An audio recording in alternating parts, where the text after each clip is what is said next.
Salonicenses, amém? A igreja de Salónica.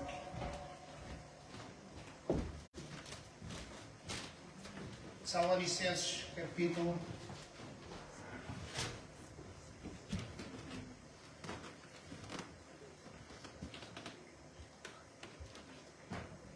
Carta de Paulo aos Salonicenses.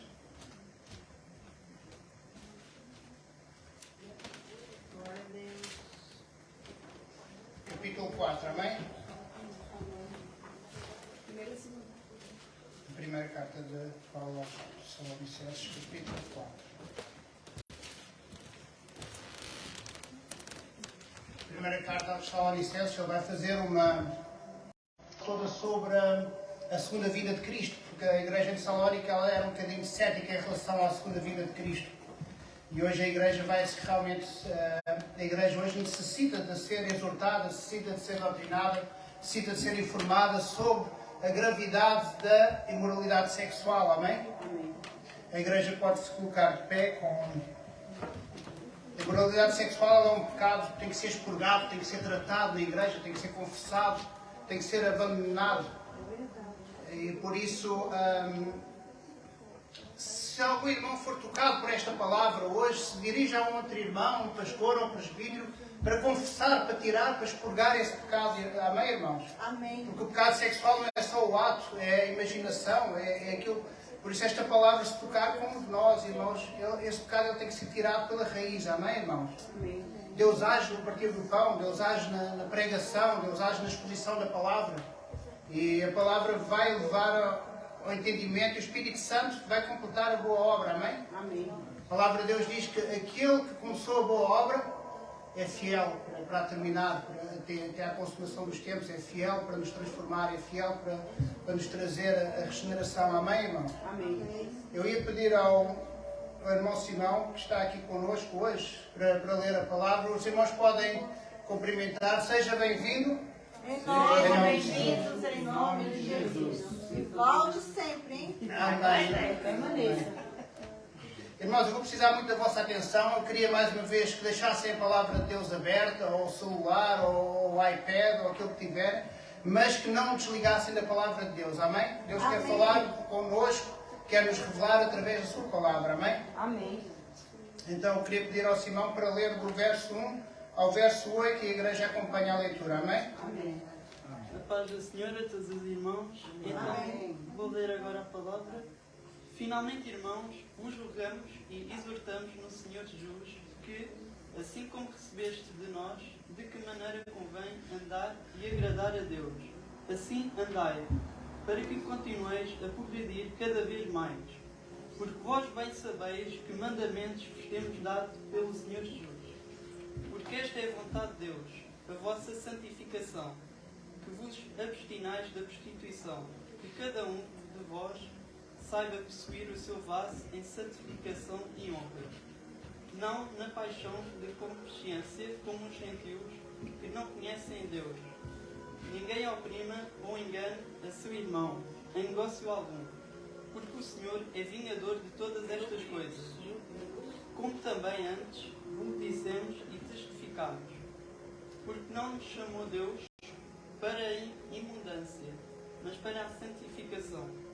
Portanto, quem despreza isto, não despreza ao homem, mas sim a Deus, que nos deu também o seu Espírito Santo. Glória a Deus, aleluia. A igreja pode sentar glorificando o Senhor, amém? Glória a Deus. Amém. Irmãos, os problemas da imoralidade sexual, eles são responsáveis por grande parte dos problemas do cotidiano das pessoas.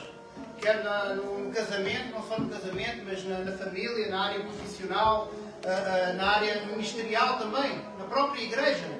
O pecado sexual ele tem entrado na igreja também. O mundo ele tem entrado na igreja. O mundo ele tem entrado na igreja principalmente com dois pecados. É como se fosse um gigante com duas pernas gigantes. É, de um lado a imoralidade sexual e do outro lado o amor ao dinheiro, que a palavra de Deus diz que é a raiz de todos os males. 1 João capítulo 2 diz que tudo o que há no mundo são as paixões da carne, a cobiça dos olhos e a ostentação dos bens. Mas ninguém prega sobre isto na igreja. João diz que não provém do Pai, mas do mundo. Ora, todo o mundo passa assim a sua volúpia, a sua concupiscência. Entretanto, aquele que faz a vontade de Deus vive eternamente. Amém, irmãos? Amém. Amém. Parece que a igreja não está disposta a lutar contra certos pecados, contra as paixões da carne, contra a cobiça dos olhos. Parece que ninguém prega sobre a ostentação dos bens. Parece que é o contrário, as pessoas pregam a favor da ostentação dos bens, que Deus colocou como cabeça e não por causa, não é assim, irmã, que andam a pregar? Que Deus te pôs como patrão e não como empregado. Que tu tens que ostentar, que a promessa de Deus para ti é esta, que a promessa de Deus é que Deus vai te prosperar.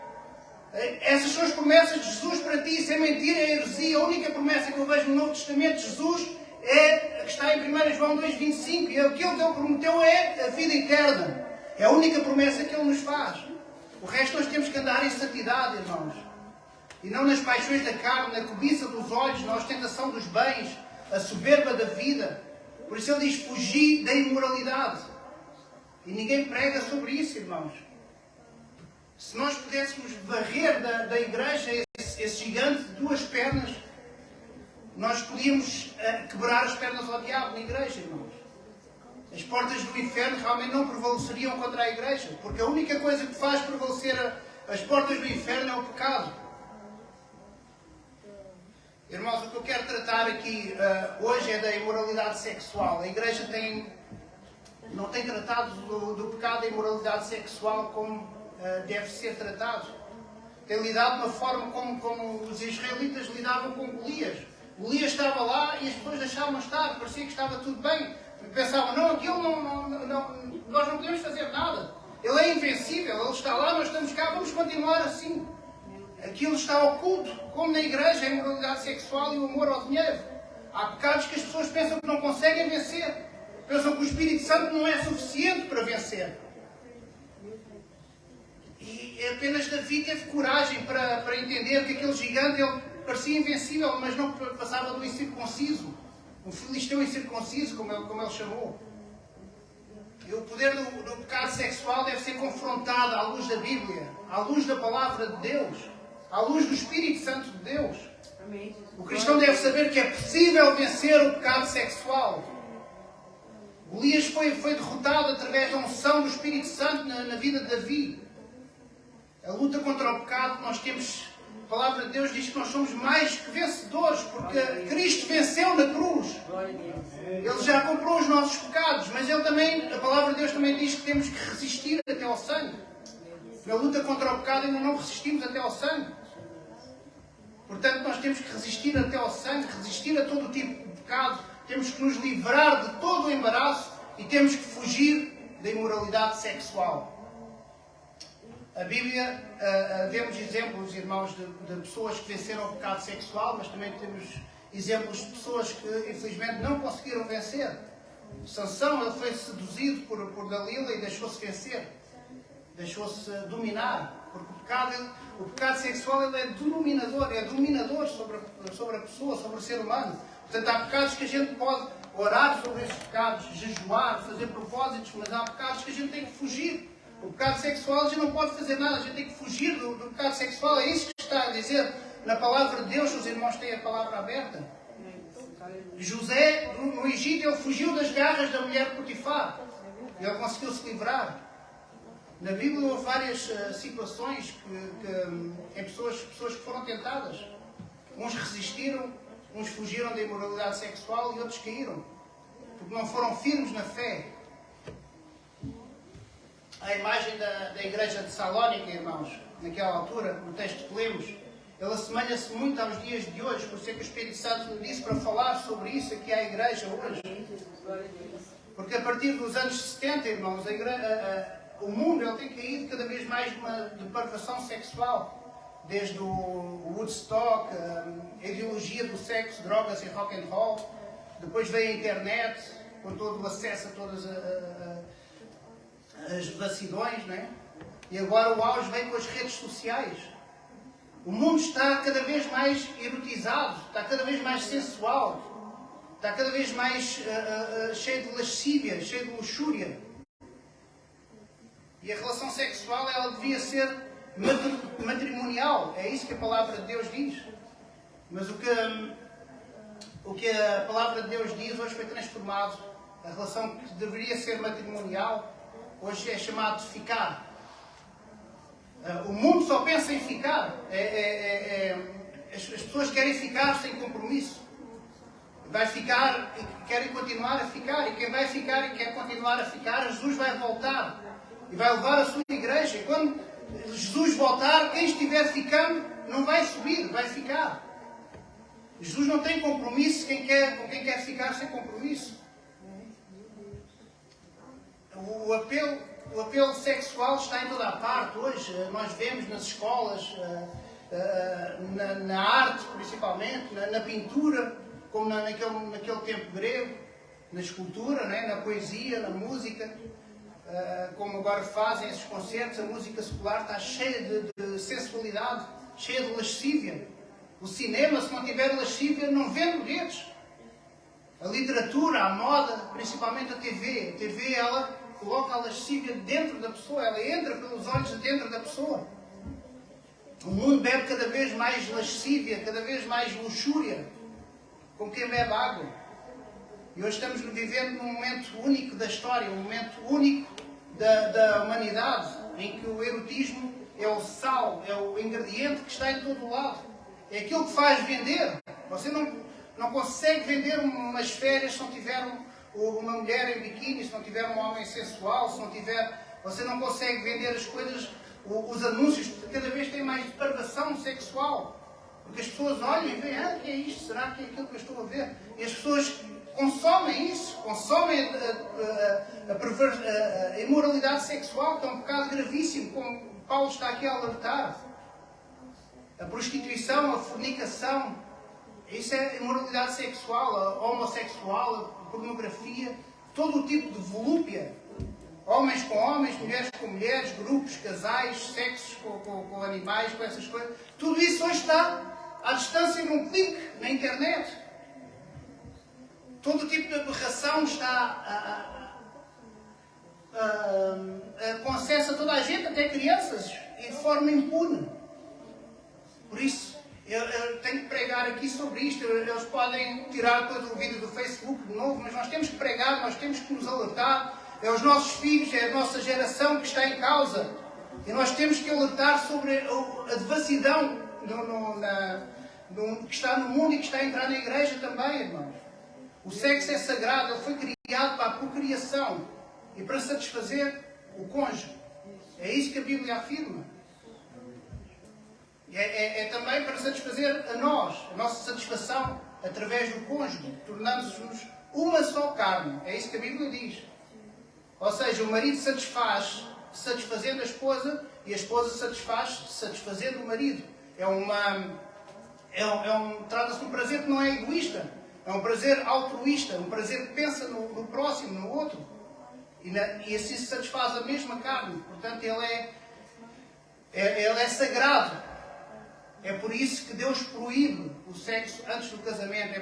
É por isso que Deus proíbe as relações sexuais, sejam elas qual for, com os olhos, pornografia, tudo o que seja relacionamento sexual, que seja fora do ambiente matrimonial, é ilícito, é proibido. Está no livro da lei, em Êxodo 20:14. Não adulterarás. É o 7º mandamento. Irmãos, todos os mandamentos, eles são de negação. Todos os mandamentos dizem não, 90% só há um que não diz não. O resto são todos não. Porquê? Porque a palavra de Deus, ela é feita para nos proteger. Toda a lei é feita para nos proteger. E normalmente nós admitimos a lei. Porque temos que viver no mundo. Mas a lei de Deus, nós não admitimos, porque às vezes parece que não queremos viver no mundo espiritual, não queremos aceitar a lei do Criador. Toda a lei ela é necessária para nos proteger. Se nós vamos a dirigir, nós temos o código da lei, da estrada. Porquê? Porque se nós formos na autoestrada a mais de 120 km por hora, se nós coligirmos com um carro, a probabilidade de nós morrermos é muito maior. Então a lei está feita para nós dirigirmos a 120 km por hora. O cinto de segurança está feito para nos proteger. E nós aceitamos isso. Mas a lei de Deus, nós dizemos não. O próprio Criador faz a lei para nos proteger e nós dizemos não. Os 10 mandamentos está o número 7, irmãos. O número 7 era assim, certo? E agora cortaram, porque eles cortam o 7º mandamento: não adulterarás, não fornicarás, não farás sexo fora do casamento. Não tens ideias sexuais fora do teu cônjuge. É isso que a palavra de Deus está a dizer. Mas o mundo corta. Esse 20 fala que não cobiçarás. Não cobiçarás não só a mulher do próximo, mas também não desejarás a casa do teu próximo, nem o campo do teu próximo, nem do teu servo, nem da tua serva, nem o boi, nem o jumento, nem alguma coisa do teu próximo. A cobiça, irmãos, junto com a imoralidade sexual, são pecados capitais, são pecados de mãe, são pecados raiz que levam a outros pecados. E os mandamentos, eles foram feitos para obedecer, para servirmos ao Senhor. Glória a Deus. Glória a Deus. A lei foi escrita para nos proteger e para o nosso bem. E temos mandamentos que foram feitos para proteger algo que é valoroso, algo que é importante para o Senhor. Algo que é, assim como nós temos que amar a Deus sobre todas as coisas, o primeiro mandamento: amarás a Deus sobre todas as coisas, de todo o teu coração e de todo o teu entendimento, e ao próximo como a ti mesmo, porque é valoroso, porque Deus é santo, é 3 vezes santo. E porque Ele nos fez à sua imagem e semelhança, e Ele quer que nós amemos o próximo também. Portanto, os mandamentos foram feitos para proteger algo que é valioso aos olhos do Senhor, algo que o Senhor fez. E Deus não nega o sexo para nos tirar o prazer, irmãos. Mas Deus quer proteger o sexo para proteger algo que é valioso, que é a aliança do homem com a mulher, fazendo-se uma só carne. Aponta para o propósito da redenção, irmãos. Aponta para o propósito da libertação e da restauração, da salvação da humanidade. Por isso é que é tão valioso, por isso é que é tão sagrado. A redenção é o ato de adquirir, de resgatar, de tirar de algo, de alguém que é alheio, de alguém que não possui mesmo. Satanás, ele não possui o ser humano. Foi Deus quem o criou, não foi Satanás. E o casamento aponta para o resgate da humanidade feito por Jesus Cristo. É isso que a palavra de Deus diz. Ele nos perdoou em Efésios 1. Ele nos justificou pela fé. Em Romanos 5 diz: justificados, pois, pela fé, temos paz para com Deus. Glória a Deus. Nós que éramos pecadores, nós que tínhamos um conflito para com Deus, nós que tínhamos rejeição com Deus, agora temos paz para com Deus. Glória a Deus. Glória a Deus. Ele nos deu a vida eterna em Apocalipse 5. Ele nos deu um cântico novo. Glória a Deus. O sangue comprou-nos para Deus, homens e mulheres de toda a tribo, a raça, de toda a língua, povo e nação. Glória a E Deus. nos constituiu sacerdotes Aleluia. para o nosso Deus sobre a terra. Glória, Amém? glória. Glória a Deus. Aleluia. Então, irmãos, o casamento, irmãos, é algo sagrado. Glória a Deus. Aleluia. Glória a Deus.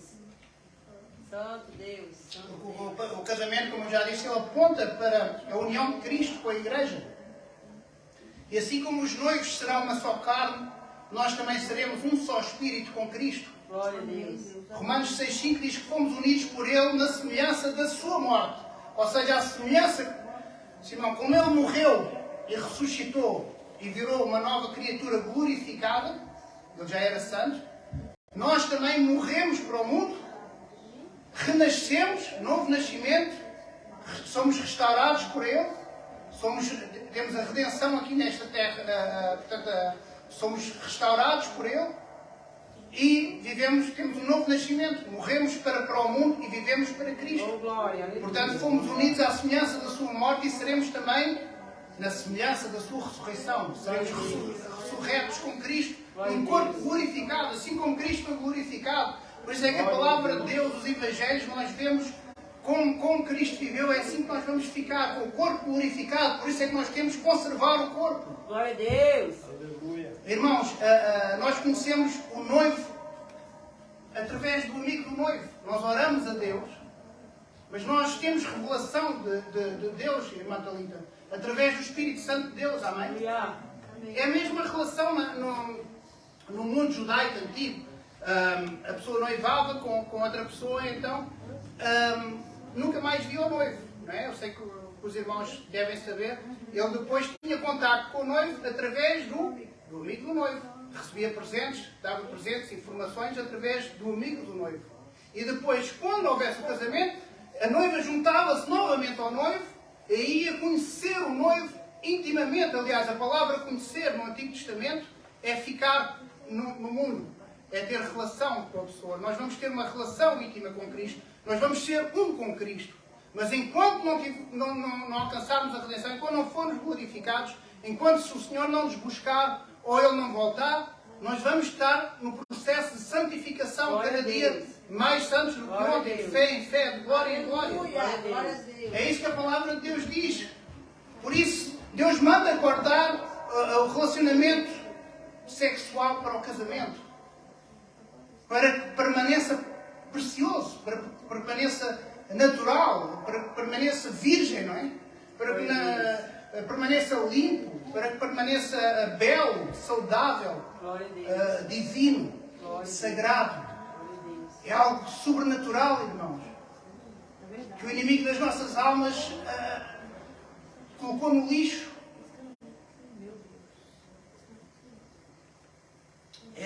Deus guardou para que não se torne uma coisa barata, comum, como é agora, vulgar, suja, manipuladora muitas vezes, doentia. É isso que a relação sexual se tornou. E John Piper ele vai dizer que ninguém coloca cercas à volta de ervas daninhas. Amém? As pessoas colocam cercas à volta de belos jardins que são preciosos. Quando alguém vai para um hotel, tem lá o cofre. Ninguém vai pôr o lixo dentro do cofre, não é? Você não vai colocar umas meias sujas que não usa mais, coloca dentro do cofre, não é? Para que a gente usa o cofre? Para que a gente usa o cofre do hotel, irmão? Coisas que têm valor. Coisas que têm valor, exatamente. Se nós temos joias, o que é valioso, aquilo que é valioso, aquilo que é para proteger, aquilo que é necessário preservar. E a sexualidade, ela é necessária preservar para algo que é sagrado, que é o matrimónio. E por isso é que o pecado da imoralidade sexual traz consigo um jugo, uma culpa, um fardo pesado, uma acusação diária. Quem vive nesse pecado é alguém que se sente culpado, alguém que não tem paz, alguém que não tem intimidade com Deus, alguém que vive longe de Deus, algo que a gente só consegue comparar com o sofrimento de Jesus Cristo na cruz, quando Ele disse: Pai, porque me abandonaste? Ele estava abandonado por causa dos pecados que ele tinha, que ele recebeu do mundo, não é?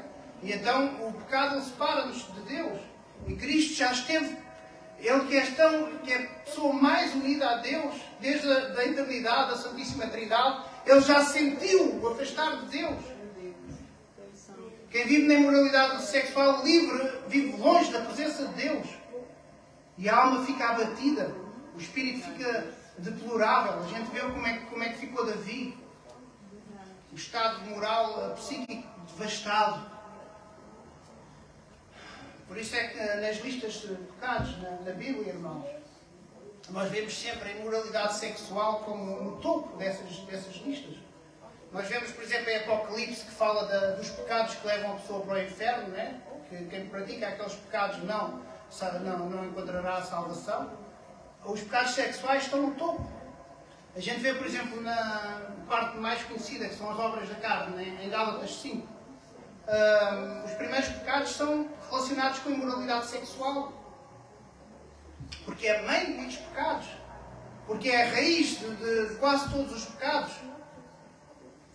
No Evangelho de Mateus, capítulo 15, Jesus vai falar que, ou seja, Mateus vai expor a situação que Jesus estava comendo com os seus discípulos. Aliás, os seus discípulos estavam comendo, estavam debulhando as espigas e a comer com as mãos sujas. Os fariseus chegaram lá e disseram assim: então, tu pregas tanto para os teus discípulos e eles ainda fazem coisas impuras? Estão a comer com as mãos todas sujas? Ele disse: não é o que entra na boca que pode contaminar o homem. É aquilo que sai da boca. Porquê? Porque está em contacto com o coração. E tudo o que é refinado dentro do coração, quando sai, se torna impuro e sai pela boca. E o pecado sexual é isso. Ele entra pelos olhos, passa pelo coração, é refinado pela podridão que está dentro do coração, e ele passa para a mente, irmão Arcádio. In the mente, ele é cozinhado. E ali o pecado é todo cozinhado, como a gente vê, como Davi fez com Batseba. Na mente. Então nós temos que ir à raiz do problema. Nós temos que ir aos olhos, à concupiscência dos olhos, à concupiscência da carne. E por isso é que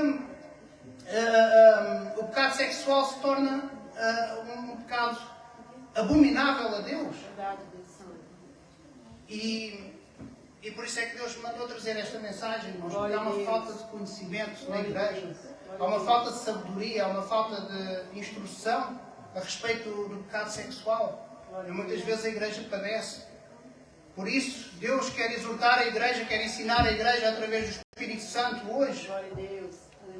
Porque o Espírito Santo ele tem poder e autoridade para nos dar e derrotar o pecado sexual. Amém, irmãos? Amém. Glória a Deus. Amém. Irmãos, se a igreja tem a palavra de Deus ainda aberta, no mesmo texto que acabámos de ler, Paulo alerta para fugir de toda a imoralidade sexual. Aqui a palavra no grego é porneia.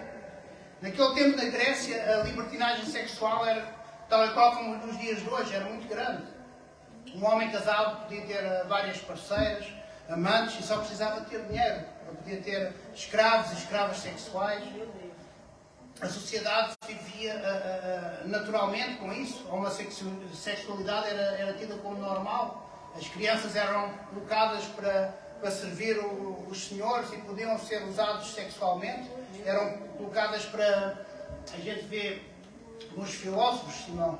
Os filósofos ensinavam as crianças até no ato sexual. Portanto, tinha uma conduta extremamente depravada aos gregos. E tal como nos dias de hoje,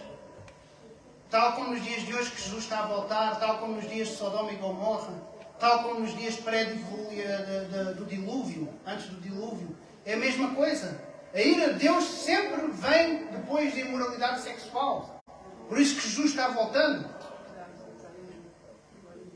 Irmãos, a igreja de Tessalónica, a gente vê em Atos 17 que encontramos Paulo a fundar e a discipular a igreja de Tessalónica. E depois ele não vai voltar outra vez a Tessalónica por causa da perseguição. Houve uma grande perseguição. Ele não tinha como voltar, e então ele enviou Timóteo.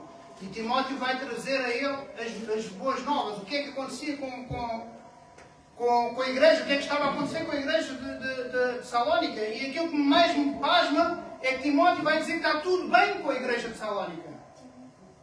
A igreja de Tessalónica estava às mil maravilhas.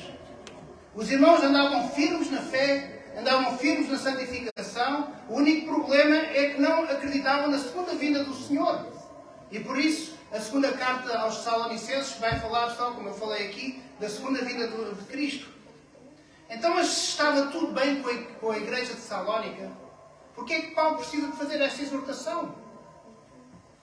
Porquê é que o Espírito Santo está hoje a exortar a igreja se está tudo bem?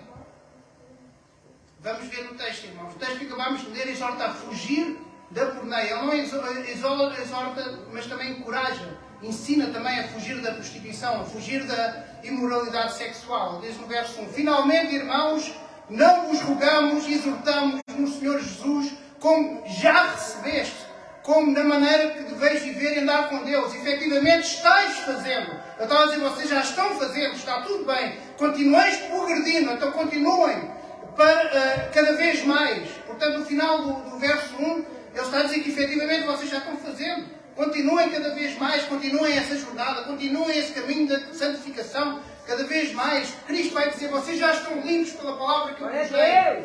Mas continuem cada vez mais a santificar-se. Vocês já estão lavados porque já foram convertidos, mas lavem os pés todos os dias do pó que pisa este mundo.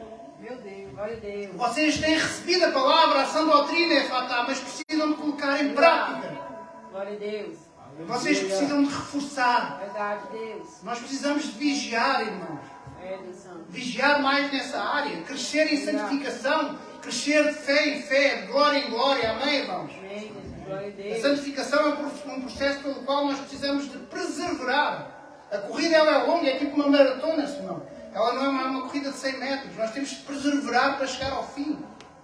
E para isso Deus nos deu como a gente viu no verso 8, o Espírito Santo. Através dos meios da graça, nós podemos, através da sã doutrina, através da palavra de Deus, nós podemos ter força para não pecar. Mas porquê, Pastor Diogo? Porquê essa gravidade desse pecado? O verso 3 vai dizer: porque é da vontade de Deus a vossa santificação. É da vontade de Deus que nós andamos em santidade, irmãos. E o final do verso 3 vai dizer: e que vos absteis da prostituição. Ou seja, a vontade de Deus é que sejamos santos como Ele é santo. E por isso Paulo diz: eu rogo-vos. A palavra aqui diz: nós rogamos, né? No verso 2, nós suplicamos, nós clamamos com fervor. Paulo não se ira, Paulo não xinga, Paulo não grita, Paulo não ameaça, não roga, mas ele constrange-se. Ele diz: nós rogamos, nós exortamos no Senhor. Ele está a querer dizer: nós nos quebrantamos em vocês, irmãos. Glória a Deus. Pois esta é a vontade de Deus, a vossa santificação, que se vos abstenhais da prostituição. A vontade de Deus é que se abstenham de toda a imoralidade sexual. Salónica. Mas o que é a imoralidade sexual? Era tudo o que se fazia naquela altura. Naquela altura era normal, não é? É tudo aquilo que se faz em Amsterdã, se a gente for agora à Red Light District. É tudo o que se faz na Holanda, é tudo o que se faz no mundo. É isso que é a imoralidade sexual. Hoje também o mundo está cada vez mais sensual, cheio de lascívia e luxúria.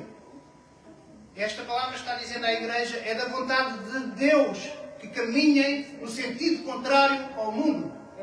É da vontade de Deus que nós andemos em contramão. Glória a Deus. É da vontade de Deus que nós preservaremos nos valores éticos da palavra de Deus, nos valores morais da palavra de Deus, na lei de Deus. Glória a Deus. É isso que o texto está a dizer. Glória a Deus. E se os irmãos têm a palavra aberta, que diz na parte B do verso 3, que vos abstenheis da... Aqui a palavra está a dizer prostituição. Irmãos, esta palavra abrange muito mais do que a prostituição. Ela, no grego, ela quer dizer porneia. E a palavra prostituição ela vai abranger a fornicação, o sexo entre duas pessoas que não são casadas, né? O adultério, o sexo bestial, que é pessoas com animais, animais com pessoas, pornografia, a homossexualidade, pedofilia, tudo isso, a pornografia, a cobiça de homens, a cobiça de mulheres, tudo isso é porneia. A palavra usada é para designar os pecados de imoralidade sexual, a palavra que eu achei mais abrangente, não é? Por isso que estou a falar nessa palavra. A vontade de Deus não é que sejam como os gentios, diz a palavra de Deus, mas que se abstenham da imoralidade sexual. Ou seja, os gentios eles fazem inversão de valores, não é? Que é o que está na moda hoje, a homossexualidade, principalmente a pornografia, a fornicação, hoje é normal.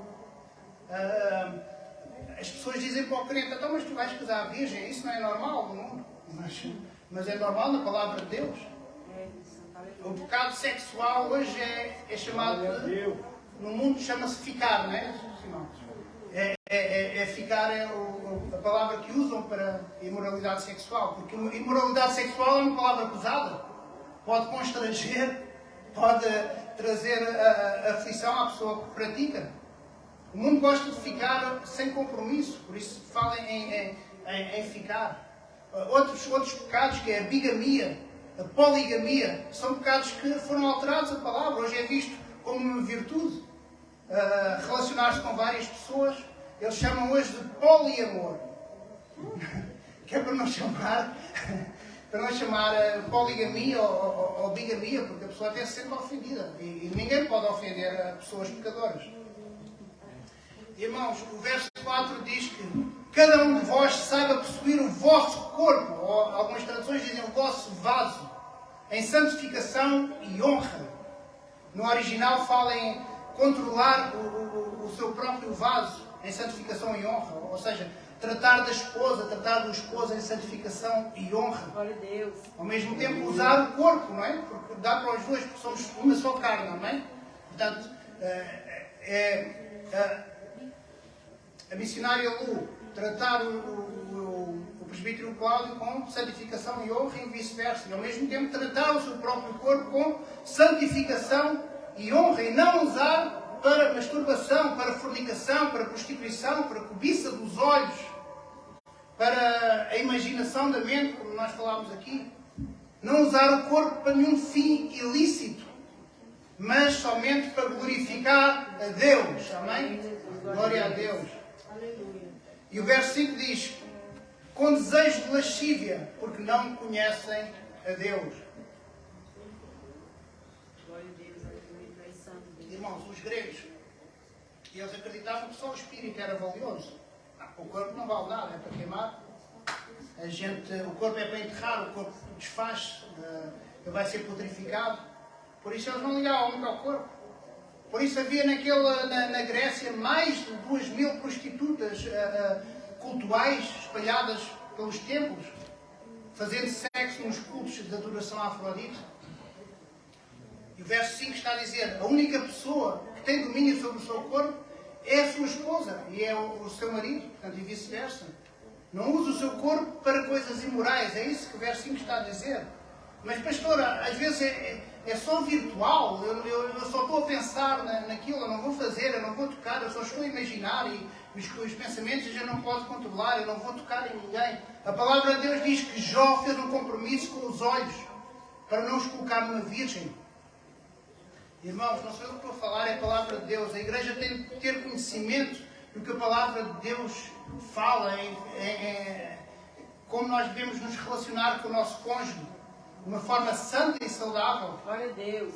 É esse o propósito de Deus, construir família e viver em harmonia com a Santíssima Trindade. Aponta para a Santíssima Trindade, irmãos. Aleluia. Por isso é o casamento, porque, irmãos, é muito importante, eu queria muito a vossa atenção. O casamento, ele representa a união de Cristo com a igreja, certo? Amém. E então, entendendo isso, não se pode usar o corpo de uma forma errada, mas de uma forma santa e honrada. É isso que a palavra de Deus diz. Não com desejo de lascívia, como os gentios que não conhecem a Deus, no verso 5. Paulo está a dizer: não façam como os pagãos, que fazem qualquer coisa para o seu próprio prazer, fazem qualquer coisa para a sua própria satisfação, que fazem qualquer coisa para ter alívio sexual. Os ímpios não amam a Deus, eles não têm temor a Deus, eles não fazem nada que não tenha desejo de lascívia, de possessão, irmãos. A condenação por estes pecados é maior para aqueles que conhecem a Deus, como nós. Aqueles que conhecem a lei, sabem que Deus é santo e a sua vontade é a nossa santificação. É isto que está a dizer o texto. O nosso corpo, ele é templo do Espírito Santo. Glória a Deus, glória a Deus. É isso que a palavra de Deus está a falar. Glória a Deus. E o verso 6, os irmãos têm a palavra de Deus aberta, diz que nesta matéria ninguém ofenda nem defrauda o seu irmão. Porque o Senhor, contra todas estas coisas, como antes tinha avisado e testificado, Ele é claramente vingador. Ninguém defrauda o seu irmão. De que forma, pastor? Irmãos, a própria palavra de Deus, ela revela aquilo que Deus quer dizer. Amém, Jesus. O verso 5 é a exegese do verso 6. Nós estamos a ler o verso 6, é só recuarmos um verso e vamos ver. Ninguém defrauda o seu irmão satisfazendo o seu desejo de lascívia. É isso que a palavra está a dizer. Eu vou dar um exemplo na Bíblia. A lascívia leva à luxúria. E ambos são o mesmo pecado. Mas a Bíblia, vou dar um exemplo da Bíblia. A Bíblia não dá qualquer informação sobre o relacionamento de Batseba e Urias, não é? Mas tudo o que se sabe é que a certo dia Batseba, ela estava-se a banhar, não é? E foi vista por Davi no terraço do seu palácio. Enquanto ela se lavava, a palavra diz que enquanto ela se lavava da sua imundícia, do seu período fértil. E a Bíblia não afirma que ela estava de roupa interior ou se ela estava nua. Isso a Bíblia não diz, mas a Bíblia só diz que Batseba havia-se acabado de purificar da sua impureza, da sua imundícia. Portanto, ela estava tomando banho, ela estava no período fértil. E agora eu pergunto, como é que Davi conseguiu ver Batseba? Como é que ele conseguiu no terraço do palácio ver Batseba? Ele não tinha binóculos, ele não tinha nenhum telemóvel de alta geração, né? Ele não tinha nenhum drone para ir ver Batseba. Como é que ele conseguiu ver Batseba? De alguma maneira, de algum lugar, ele conseguiu ver Batseba e ela não estava banhando. Onde ela estava não era um lugar totalmente reservado. Havia lascívia, irmãos. A Bíblia diz que Urias estava no campo de batalha ao serviço do exército de Israel. Urias não estava lá. A palavra de Deus diz que o cônjuge ele não se deve separar. E a intimidade entre Davi e Batseba ocorreu em consequência da lascívia. Davi ficou impressionado com a beleza de Batseba e ele não conseguiu subjugar os seus desejos pecaminosos, ele não conseguiu fugir, irmãos. Inicialmente ele não sabia que era esposa de um guerreiro seu, não é?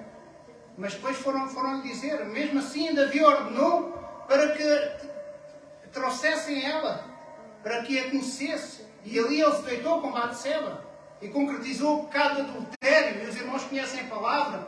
E muitos outros pecados se seguiram. Foi horrível, irmãos. Hoje, subtilmente, muitos andam desfraudando através da lascívia, sem saber, e acham que são vítimas com Batseba, não é? Mas continuam usando a lascívia através das redes sociais, através no trabalho, através do WhatsApp, através de mensagens, através de... A palavra diz isso que não haja entre nós, que não haja isso entre nós, diz no verso 6 que o povo cristão se abstenha dessas coisas, porque foi separado, porque o Senhor é vingador, como antes vos avisamos. Paulo já tinha avisado, os apóstolos já tinham avisado os gregos, já tinham avisado os hebreus, já tinham avisado os gregos em Coríntio. Irmãos, esta é a palavra de exortação à igreja. Quando alguém é crente em Jesus, mas vive caindo no pecado e imoralidade, irá conhecer um Jesus que não é um Jesus salvador, mas é um Jesus vingador. É isso que está a dizer no verso 6. O chamado de Deus é para a santificação. O chamado de Deus não é para a impureza, como diz no verso 7, mas para a santificação. O verso 8 diz, de certo, quem rejeita essas coisas, não rejeita o homem, mas sim a Deus, que também vos dá o Espírito Santo. Glória a Deus. Ele nos dá a capacitação para não pecar. Você não está rejeitando o seu irmão. Você não está rejeitando o pastor Diogo. Você não está rejeitando... Você está rejeitando o próprio Deus. Você está blasfemando, é o que a palavra de Deus diz. Quando nós estamos em imoralidade sexual, nós estamos blasfemando contra o poder do Espírito Santo, contra o Espírito Santo de Deus. E quando você se abstém da imoralidade sexual, você não está resistindo a Deus. Você está resistindo contra o próprio Deus, resistindo contra o próprio Espírito Santo. E a palavra de Deus diz, se Deus é por nós, quem será contra nós? Mas se Deus for contra nós... Mas pastor, porquê que Deus é tão vingador desse pecado? Porquê que o pecado sexual é tão grave? Porquê que Deus abomina tanto a imoralidade sexual? Porque Ele deseja que a sua ira... Porquê que Ele derrama a sua ira sobre esse pecado? A palavra de Deus diz que Ele derrama a ira sobre a porneia, sobre a imoralidade sexual. Porquê que os irmãos têm a palavra aberta? No verso 1 e no verso 2 vai dizer, exortamos no Senhor Jesus, como recebeste, quanto à maneira que devereis viver e agradar a Deus, e inteiramente quantas instruções nós já vos demos. Porquê que Ele continua a dar instruções? Porquê que Ele continua a exortar? Então a igreja de Salónica não estava tudo bem? Não estava crescendo em santidade? Porquê que é tão grave? Porquê que Ele se tanto exorta? Porquê que Ele tanto faz tantas exortações, tantas instruções? Afinal, Timóteo tinha falado que estava tudo bem na igreja de Salónica. E Paulo instruiu todas as igrejas sobre este pecado. E a igreja de Coríntios, ele ensina ainda mais. Eu queria que o irmão Simão, que ele pudesse ler a primeira carta de Coríntios, a partir do verso 6, enquanto eu tomo um pouco de água. A igreja de Coríntios, Paulo vai explicar isto melhor, irmãos. A igreja de Coríntios, capítulo 6, a partir do verso 12. Porquê é que Deus se ira tanto com estas coisas?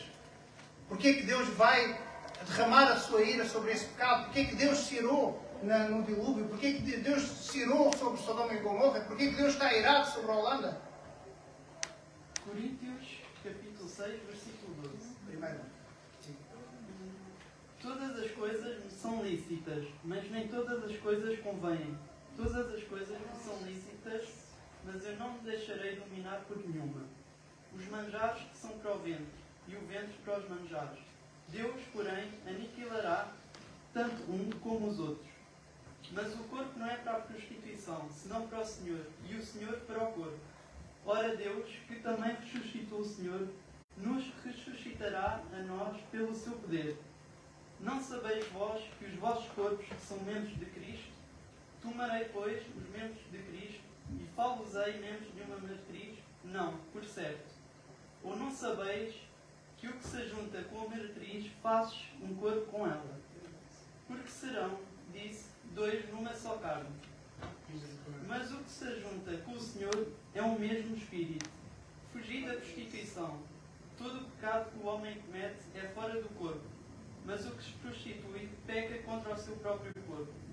Ou não sabeis que o nosso corpo é o templo do Espírito Santo, que habita em vós, proveniente de Deus, e que não sois de vós mesmos. Misericórdia, irmãos. Por isso é que ele exorta tanto, a igreja pode sentar, por isso é que ele se exorta tanto, por isso é que ele exortou tanto, por isso é que ele falou em todas as cartas, por isso é que ele está a explicar aqui na carta aos Coríntios, que também eram gregos, que a imoralidade sexual, seja ela qual for, ela é cometida com o corpo. E o corpo foi feito para o Senhor e o Senhor para o corpo. O corpo não foi feito para a porneia. Todo o pecado sexual é contra o corpo, é feito com os olhos, é feito com os olhos do corpo. É feito com a mente do corpo. A imoralidade sexual ela é feita com o coração do corpo, ela é feita com os membros do corpo, com as mãos do corpo, com os lábios do corpo. Paulo escreve na carta aos Romanos que os membros devem ser usados como instrumento de justiça e santificação, para o louvor da glória de Deus, amém? E não para a devassidão, para a imoralidade sexual. Não se comete imoralidade sexual fora do corpo. E assim como o corpo de Cristo foi glorificado, o nosso corpo também será glorificado em Cristo, irmão. Além disso, nós, a igreja, nós somos membros do corpo de Cristo. E Cristo é o cabeça. Portanto, todos nós somos o corpo de Cristo. Cristo faz a união com os membros. E nós estamos todos ligados a Cristo, através do Espírito Santo. E nós vamos ressuscitar num corpo glorificado. É isso que a palavra que Simão leu está a dizer. Para sermos um com Cristo. E quando você possui ou faz qualquer tipo de pecado de imoralidade sexual, a masturbação, ou você adultera, ou você cobiça, ou pornografia, você corrompe, você macula o corpo de Cristo. Você fica com um membro infeccionado, um cancro. Você torna um câncer dentro do corpo de Cristo. É isso que a palavra de Deus parece um bocado duro, mas é isso que a palavra de Deus está a dizer. A pessoa se torna um cancro infeccioso, um membro do corpo que está a ser preparado para a ressurreição, mas está infeccionado. Vejam o prejuízo que isso dá ao reino, irmãos. Por isso é que o Espírito Santo está dizendo à igreja: abstenha-se dessas coisas, porque o Senhor é vingador. Antes, como avisámos, Ele avisou anteriormente. Como Ele disse anteriormente, é isso que Ele está a dizer. Paulo avisou, os apóstolos avisaram, Ele escreveu aos Hebreus, Ele avisou nesta carta aos Coríntios que acabámos de ler. E Deus está avisando a igreja hoje, irmãos. Glória a Deus. Cada um é um pedaço, um membro de Cristo. Glória a Deus. Glória a Deus. E por isso Deus está irado. E a ira de Deus está a caminho, irmãos. Eu não estou a dizer aqui, eu estou a dizer na igreja invisível de Cristo. Por isso que a profecia de Jeremias 25 diz que todas as nações tomarão o cálice da ira de Deus sem mistura. E o Salmo 75 diz que o Senhor tem na mão uma taça de vinho que espuma sem mistura, e dele irá beber todos os impuros, todos os ímpios aqui da terra. Por isso é que se Deus, Ele se irou no dilúvio, Ele se irou contra Sodoma e Gomorra, Ele vai se irar contra a Holanda também, vai se irar contra o mundo, irmãos. E nós somos parte do corpo de Cristo. O Espírito de Deus, Ele habita em nós. E enquanto um de nós se une com qualquer tipo de imoralidade sexual, faz com que Cristo se junte com uma meretriz. É isso que está a dizer na palavra. E você ainda pergunta porquê é que Deus é vingador dessas coisas. E nós ainda perguntamos porquê é que Deus se ira, irmãos. A palavra de Deus diz, fuja da imoralidade sexual, porque nenhum pecado pode destruir tanto, depravar tanto e corromper tanto como a imoralidade sexual. Esse pecado é dentro do corpo, ele corrói o corpo, ele submete o corpo a um estado de devassidão, a um estado de podridão, a um estado de imundícia alucinante. É complicado, irmãos. Por isso Paulo diz, fujam. Ele não diz para ir orar, ele não diz para vigiar, ele não diz para fazer um propósito de 7 semanas, ele não diz para jejuar, para se autossacrificar, ele diz, fujam. Aleluia, Deus. O Senhor está dizendo, fujam de toda a imoralidade sexual. Glória a Deus, glória a Deus. Vocês não sabem que o seu corpo é templo do Espírito Santo que habita em vós. Glória a Deus. Vocês não pertencem a vós mesmos, é isso que a palavra de Deus está a dizer. A igreja da Antiga Aliança, ela habitava dentro do Santo dos Santos, amém? Amém. Havia o véu aqui, e dentro do véu abriu-se um sacerdote, ia lá, sacrificava em cima da Arca da Aliança todos os anos. Ele se purificava para entrar no Santo dos Santos, e era ali que Deus habitava. Glória a Deus. Mas a presença de Deus hoje é onde? Amém. A presença de Deus não está aqui, a presença de Deus não está no púlpito, a presença de Deus não está no óleo ungido, na rosa ungida, a presença de Deus não está no altar. Nós somos o altar do Espírito Santo. Glória a Deus. A presença de Deus está em mim e em você. Glória a Deus. Atos capítulo 17, a palavra diz que o Altíssimo não habita mais em templos feitos por mãos humanas.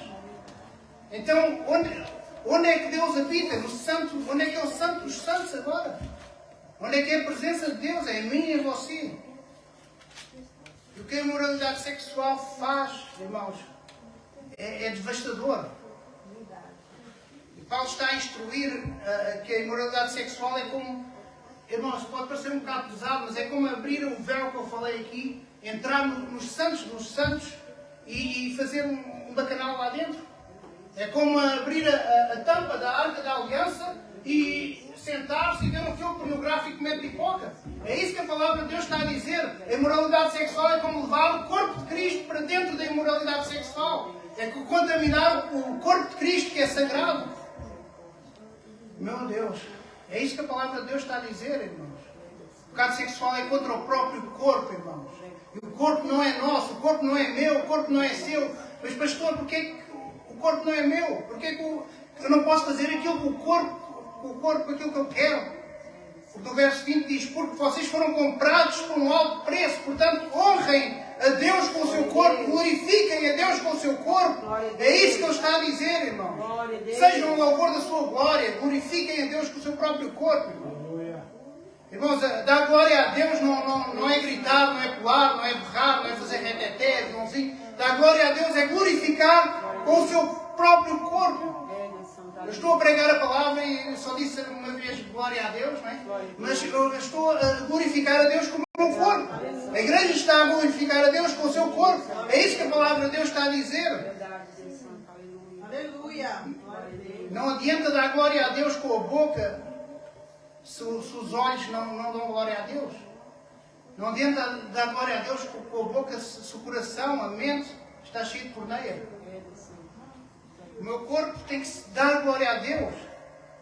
Os meus olhos têm de dar glória a Deus. A minha boca tem de dar glória a Deus. O meu coração tem de dar glória a Deus. As minhas mãos têm que se levantar e dar glória a Deus. Todo o corpo tem que dar glória a Deus.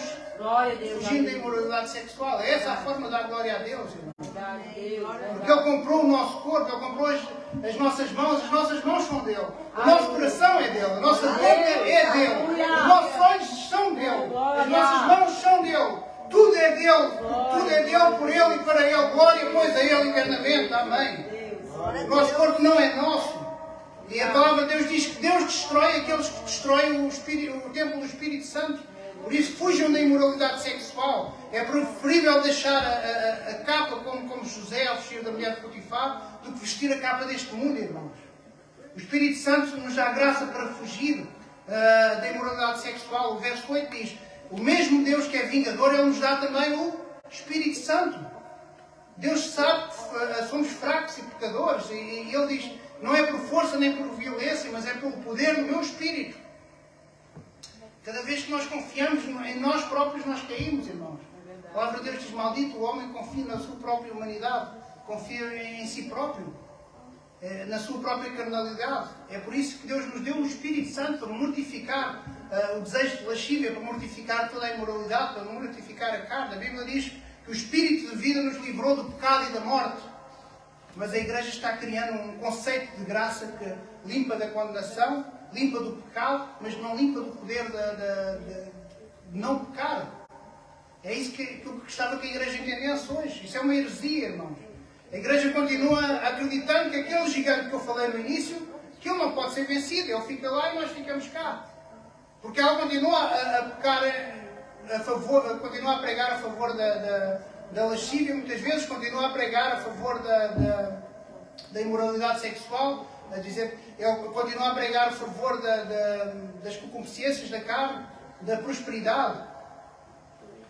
A Igreja está anunciando poder através dos dons espirituais, mas a Igreja não está anunciando o revestimento de poder para não pecar, o revestimento de poder do Espírito Santo contra o pecado. A graça é pregada, que é pregada hoje, é para remover o pecado, para nos perdoar. Ele nos dá a graça para perdoar, mas 1 Coríntios capítulo 10 diz que aquele, pois, que pensa de estar de pé, não caia. Mas no verso 13 vai dizer: mas não vos sobreveio tentação que não fosse humana, mas Deus é fiel e permitirá que não sejais tentados além das vossas forças. Pelo contrário, com a tentação Ele vos dá graça, vos dá livramento, toda a sorte que vocês poderão superar. Portanto, a Igreja não está usando a graça para a prevenção do pecado. Há uma ajuda, uma provisão para chegarmos, para não tropeçarmos, para não cairmos. A palavra de Deus diz: cheguemos, pois, confiadamente até ao trono da graça, para receberem misericórdia e graça em tempo oportuno, ou seja, em tempo antes de pecar. O Evangelho de Judas também diz que Ele é poderoso para nos guardar e não pecar, amém? Irmãos, a Bíblia nos ensina a vencer o pecado da imoralidade. Os meios da graça são os meios pelos quais nós podemos vencer o pecado da imoralidade, através da oração, através da doutrina, revestirmos com a palavra de Deus, através da leitura e da meditação da palavra, através da comunhão com os santos, evitar o estímulo sexual com os olhos, evitar o pecado com o pensamento. Os olhos são a candeia da alma, não é? Como Jesus falou. E Tiago vai dizer que cada um é tentado pelo seu próprio mau desejo, sendo iludido e arrastado pelo seu próprio mau desejo. E em seguida o desejo leva ao pecado, e o pecado gera a morte. Por isso, irmãos, que possamos, sem mais alongar, porque já estamos a chegar, que possamos agora também meditar sobre esta palavra, amém, irmãos? Amém. E possamos, em casa também, meditar um pouco sobre estes textos, amém, irmãos? Amém. Nós vamos inclinar a cabeça, vamos orar para que Deus venha-nos falar através desta mensagem, que esta palavra ela venha entronizar em nós e que, irmãos, se a palavra tocou em vós, eu vou dizer mais uma vez, que venham depois conversar com o irmão, com o obreiro, com alguém ou com o pastor, não é? Para que possam dividir que o pecado sexual tem que ser tirado, ele tem que ser tratado, ele tem que ser curado, amém, irmãos?